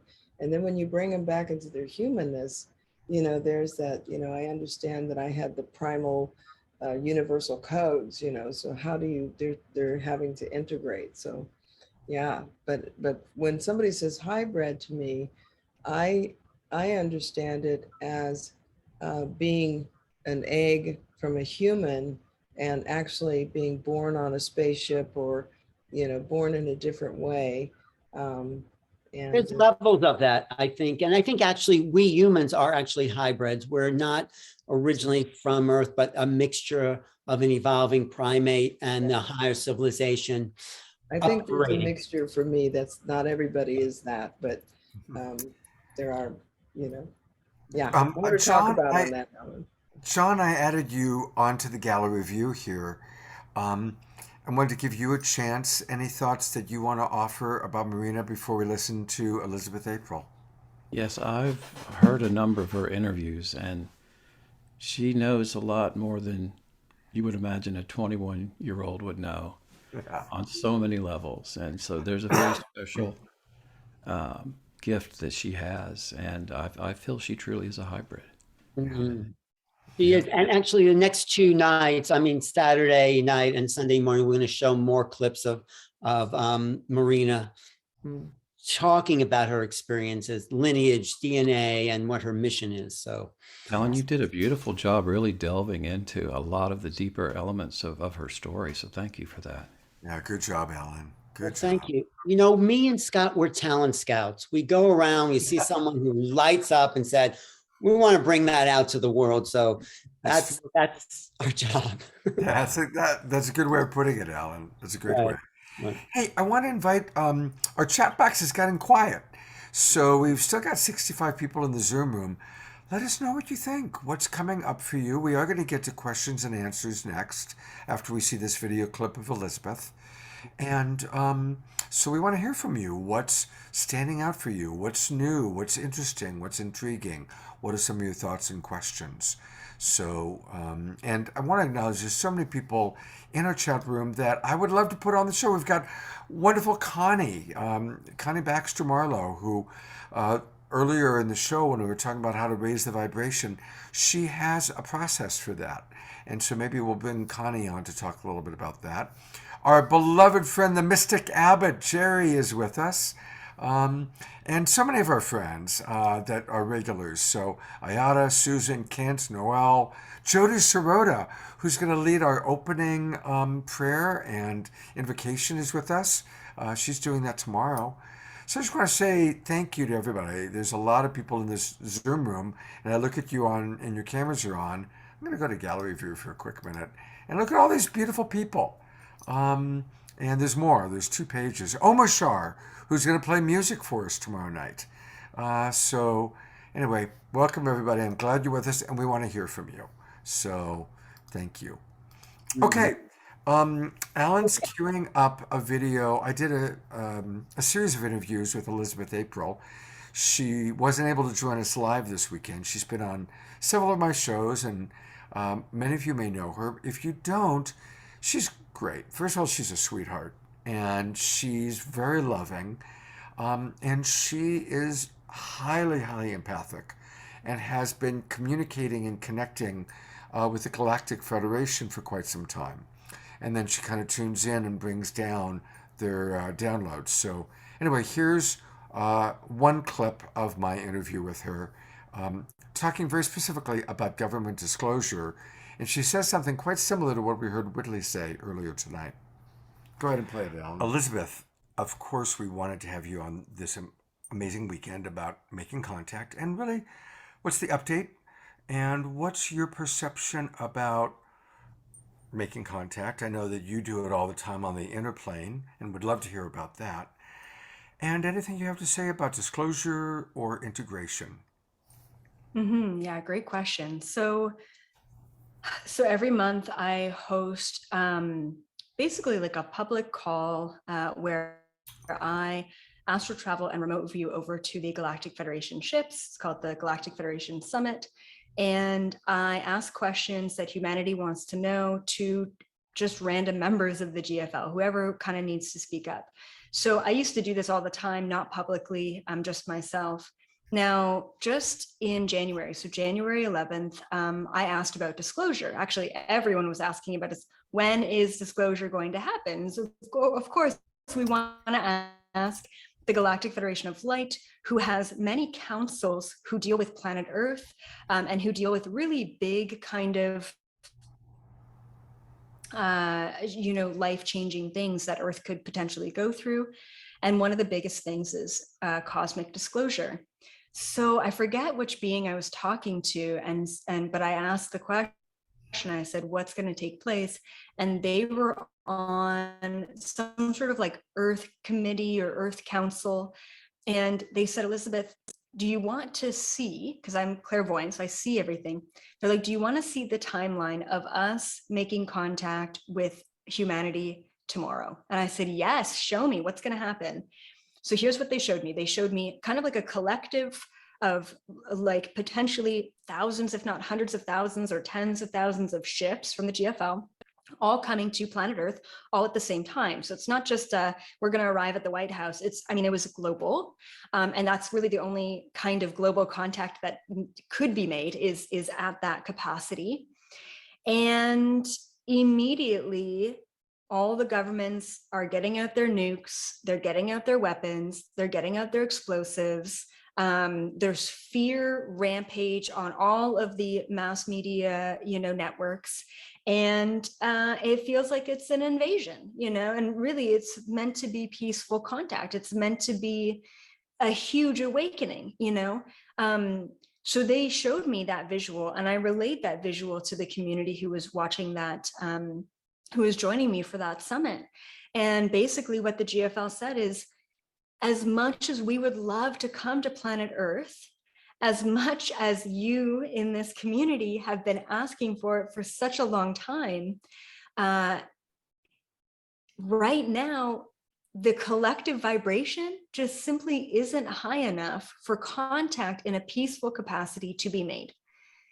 And by seeing that visual, I completely understood where they were at. And they also have like, they have beings, they have devices that look into like precognition, like look into future, right? So they can see many different timelines and all of the most probable timelines of them taking action and then the reaction and the different timelines that we hop into from that. And they said, it's just not plausible. And they said that the old world systems need to collapse a little bit further before contact at that capacity is made. So they were specifically talking about the religious systems and then some of the shadow government systems that are still at play, unfortunately, that need to collapse. Now, I will mention a little bit of good news. So contact is going to be for sure made. Disclosure is going to happen in our lifetime. As a matter of fact, it's already happening. I mean, it's very clear that UFOs, aliens, all of that is really being talked about more and more. They also reassured us that if we are looking for individual contact, we can ask for that, and individual contact will, without a doubt, be made to us. Could be in our dream state, could be in meditation, it could be just looking up at the sky. It doesn't have to be seeing a UFO. That's not necessarily what contact looks like these days. As a matter of fact, that's more of a 3D version of contact. Because we're stepping into our multidimensional selves, contact and subsequently that DNA unlocking in us as hybrid beings, that can all happen in many different ways. So really keeping that in mind, that if you want disclosure, you can have it at an individual level, and that is totally possible. And so what's really exciting and the messages that they've brought through in the past couple of months is, for probably 2 years, I've been hearing from them that the white hats, I don't really know if I really like that term, but basically like the good guys in government and like kind of planted all around the world in these massive structures, they've been holding back. And it's been so frustrating for me to be kind of a conduit for their information to say, why are they holding back? And they keep saying it's not the right time, it's not the right time. And I think there was a lot of the power struggle that was taking place. And then they, of course, know what those timelines would look like once action is taken. So finally, it really kicked up like September of 2021, and then November of 2021, and then December of 2021. The white hats are finally taking action. Now, we're not going to see a whole lot of this at the front end of things. We're going to see certain people getting indicted, but that is like, you know, less than 5% of really what's taking place in the back end of things as far as like the government world sphere. So the white hats are actually finally moving forward. They're taking tons of action, and at the back end, a lot of things are collapsing. So this is what we're going to really see for 2022 is a lot of these old world systems, 3D systems collapsing.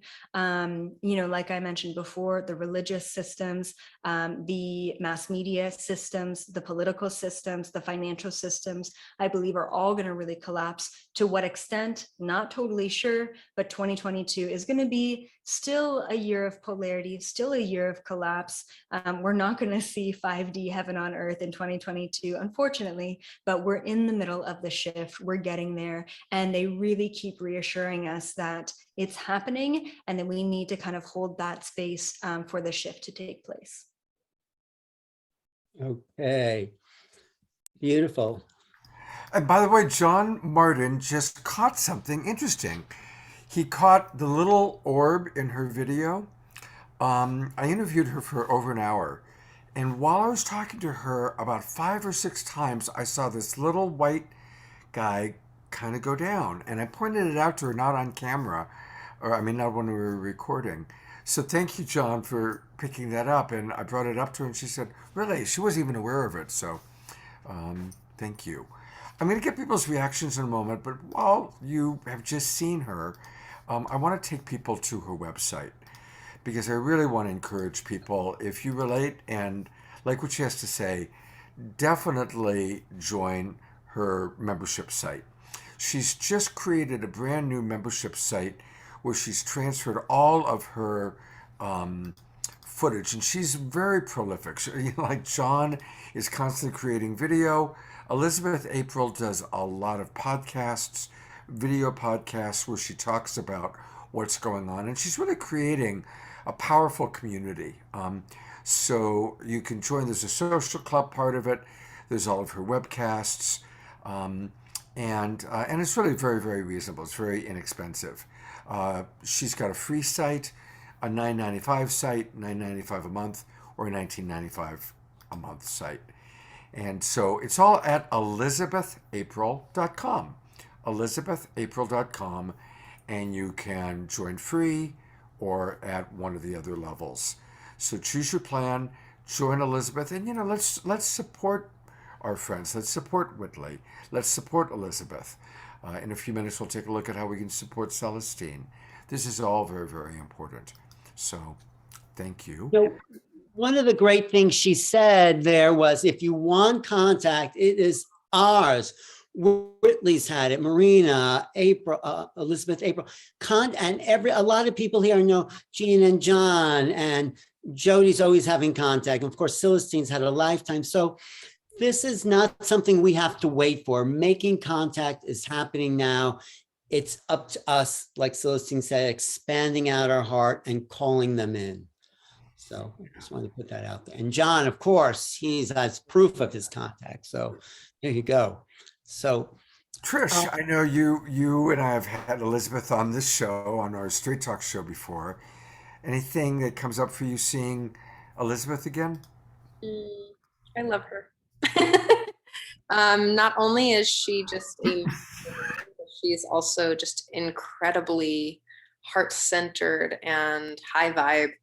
Like she just vibrates at a very specifically, like, she has a very sweet tone, and I love her so much. I love with how she shares and how she shows up.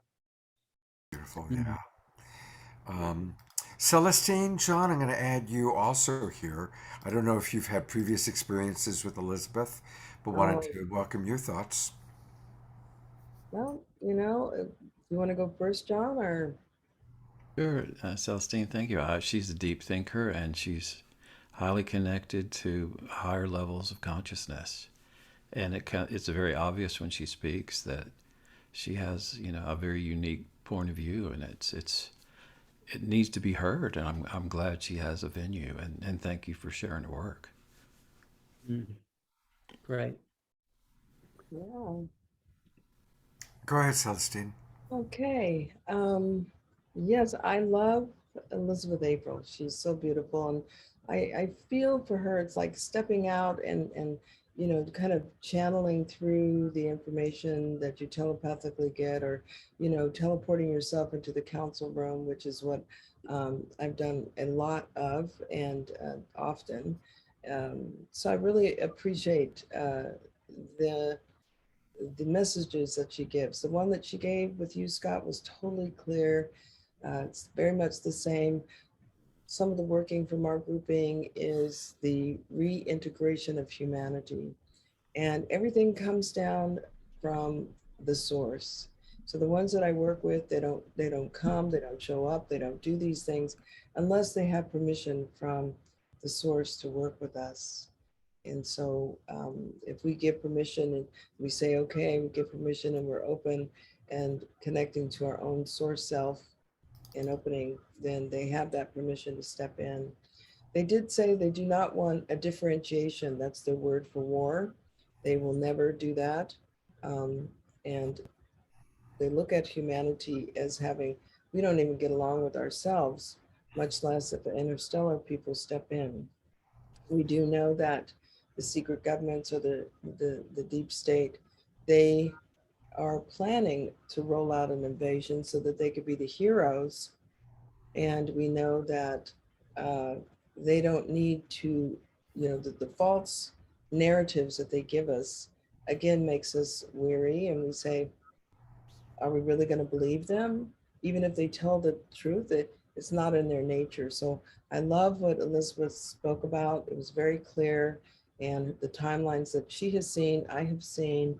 They cannot step in until we get a little bit more unified as a species, as a humanity, because if we're fighting among ourselves or we don't quite have the strength, then it makes it difficult for them to step in. But it will happen. It's happening in the background, you know, it's happening as it needs to, and it's happening for governments and such. So yeah, I love Elisabet and all that she says. I totally agree. Well, while I've got you here, Celestine, I want to kind of share your offerings because we are winding down. We'll be finishing up fairly soon. So you've got this wonderful book also about the Galactic Earth Council. And what are you currently offering and how can people best connect with you? Yes, well, you can go to the galacticearthcouncil.com website, and not only do we have the book, the reintegration of Earthkin and Starkin, which gives the unfoldment of their experience with me, but also chapter 11, they give the history of the Earth, which you, Trish, might be interested in for the biblical sense of what you were talking about, and I really appreciate you stepping that in. But chapter 11 is an encoded transmission from the High Spiritual Council, and it gives you the history of the Earth from their standpoint and brings you up to the present moment. There's advanced Galactic Earth Council writings in there, and then there's other encoded transmissions. So and there's the website. It's galacticearthcouncil.com. The store actually has images of starships. So if you go to the store, you can see, there you go. And there's a Stargate, which a real Stargate, which I have video and film. Wow. This is a galactic starship, the one on the bottom. There you go. So we're offering it now to help to support the Galactic Earth Council in our adventures and places we have to go and preparing for Skywatch and such. And you do the sky, how often do you do sky watches? We do them in the weather, when the weather's good, we'll start again in the spring. And I think I'm going to do a gathering online just to gather people's minds. I have 2 levels, one's advanced and one's is the beginners, open circle for people, because I teach during those times. We really go into depth on what to expect, and everybody says, where are you from? And it's really fun to go in circle, and they're from Venus and Mars and all over the place, and it's real fun. But then when the star people come out, then it gets, that connection. Again, the synapses starts working. Beautiful.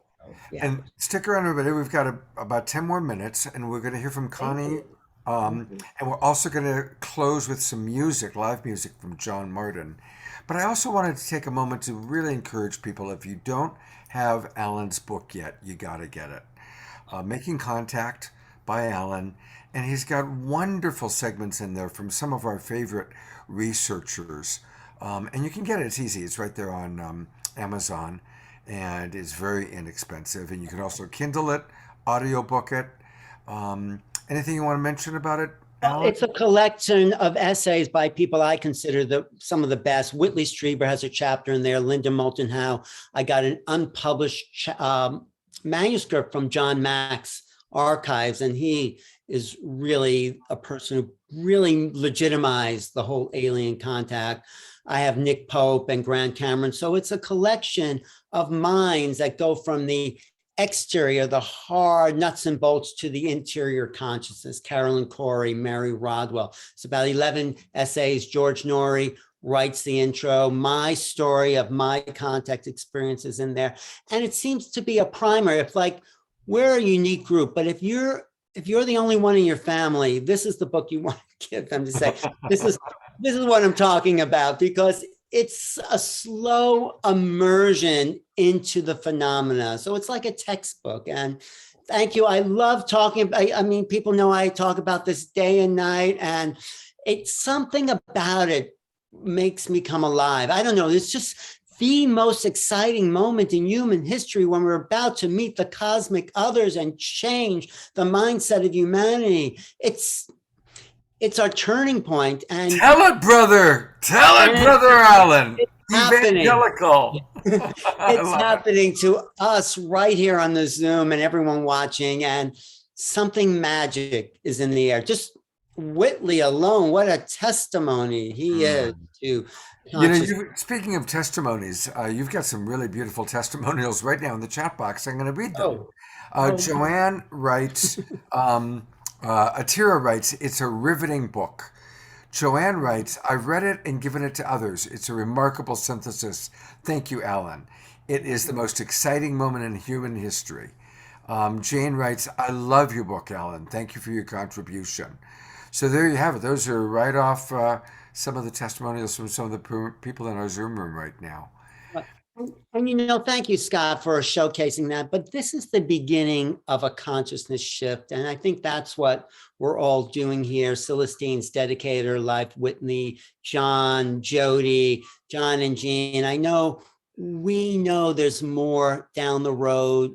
And that's why it's the most exciting time. And thank you for taking these next 3 days, today, tomorrow, and Sunday, to look at what Making Contact's about. So absolutely, please join us, everybody. I'm going to put the spotlight on Connie Baxter Marlowe. She's she's certainly an elder in Global Peace Tribe. She's been on our shows.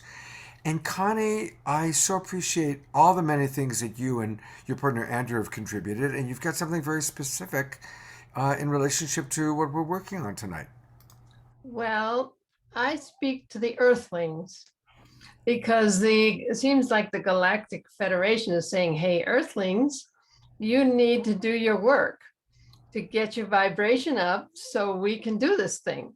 And so we offer a toolkit for getting our vibration up. We've written a book called The Trust Frequency, 10 Assumptions for a New Paradigm, which means that we have to shift our understanding of the nature of the universe in order to get ourselves into that frequency. And I believe it's actually going beyond duality, okay, which is a huge leap. So we give some tools. We give a construct on the nature of the universe that resolves 6 of the major paradoxes that have kept us from operating according to our hearts. And so we also offer a course called The Dance of Souls, so that we apply this construct to our relationship with ourself, the universe, and others.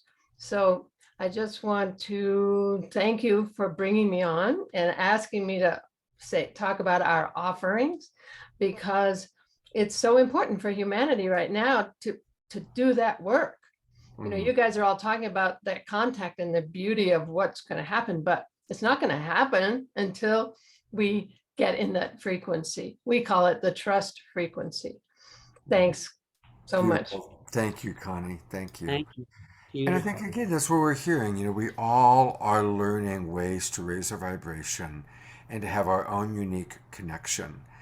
And, kind of on the bigger picture, I just want to remind everybody that we all are having our own unique archetypal journey, our own unique hero's journey into learning to love ourselves, learning to raise our vibration, and learning to remember who we truly are above and beyond the human body and the illusion of separation that we come into when we come into the earth plane and when we come into these bodies. And that's what the Awakening World, Global Peace Tribe, New Realities, what we all are creating and doing together is to help us take hands, wake up together, and provide tools. I want to invite everybody to tomorrow's show. And if you're watching on Facebook or YouTube, please, if you haven't registered yet, go to globalpeacetribe.com and register. One registration and you get links to all of our shows all the way through April 1st.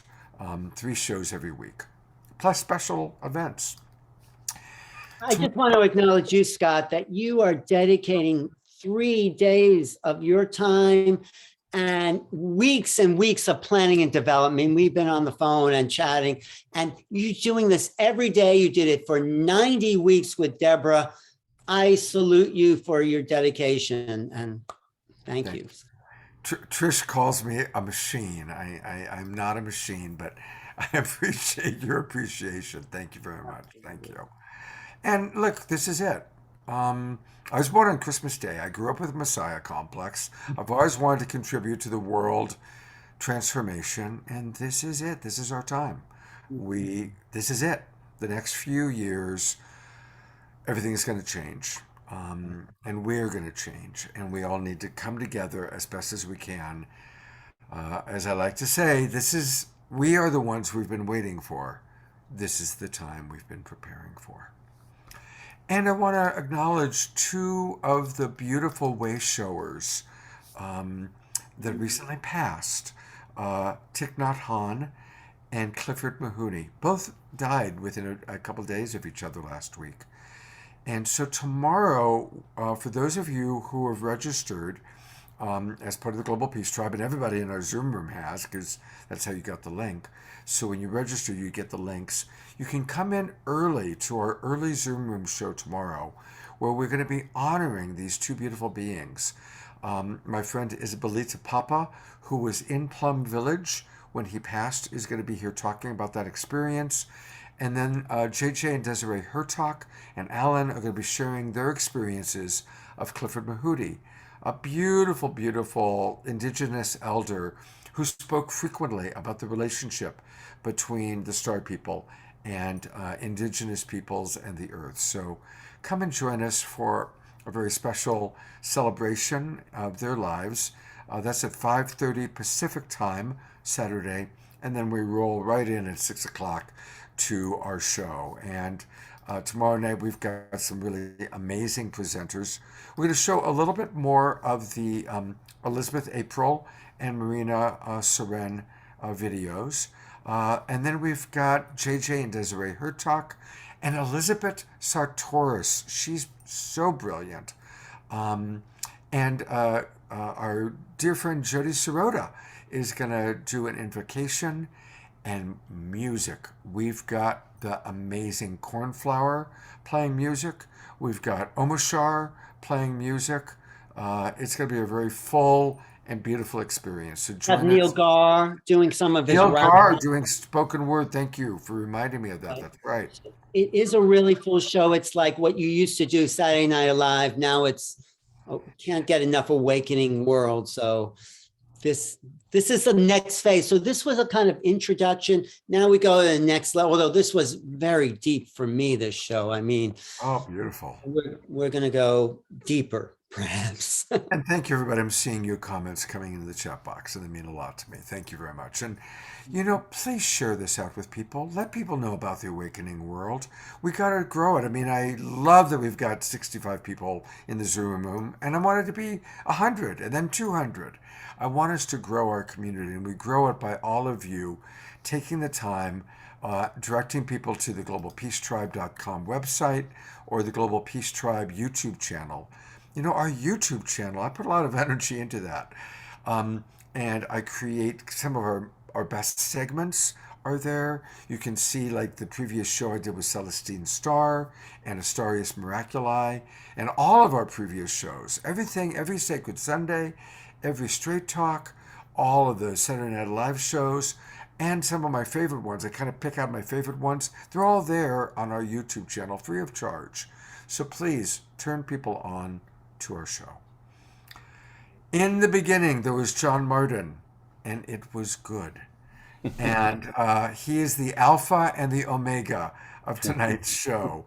We began with John, and we're going to conclude with John. And I want to invite people, as you listen to John's live music, to digest what you've heard tonight, to digest the wisdom of Celestine and Whitley and everything you've heard tonight. Let's digest this and maybe make a new commitment to what we want to do to raise our vibration, to connect. Because what we're hearing over and over is that we can go out and connect. So, John, thank you for being the alpha and omega of tonight's show. Thank you, Scott. And what I would say to everyone is, if you really want to make contact, project what you love into the universe. As soon as I did that, these beautiful energies started coming to me, and they've been there ever since. And this is a piece that kind of just came to me, and it's for those that have crossed the veil and for those that are still here. I don't really have a name for it, but it's just a feeling.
Thank you so much, John. Thank you very much. Pleasure. Thank you. I'm going to go to gallery view so we can see all of our friends that have turned their cameras on, and maybe some of you can turn your cameras on if you wish. And this is just a little sampling of our beautiful global peace tribe. And each and every one of you are equally important. We are all imaginal cells finding each other, connecting, and together we are creating the butterfly that's growing out of the dying caterpillar. We are creating the new paradigm. We are awakening together. Thank you, each and every one of you, for who you are in this world. And we look forward to seeing you tomorrow night. Take care. Spread the contact. It's us. It's us we've been waiting for. Thank you, everybody, for being here. Good night, everybody. Thank you.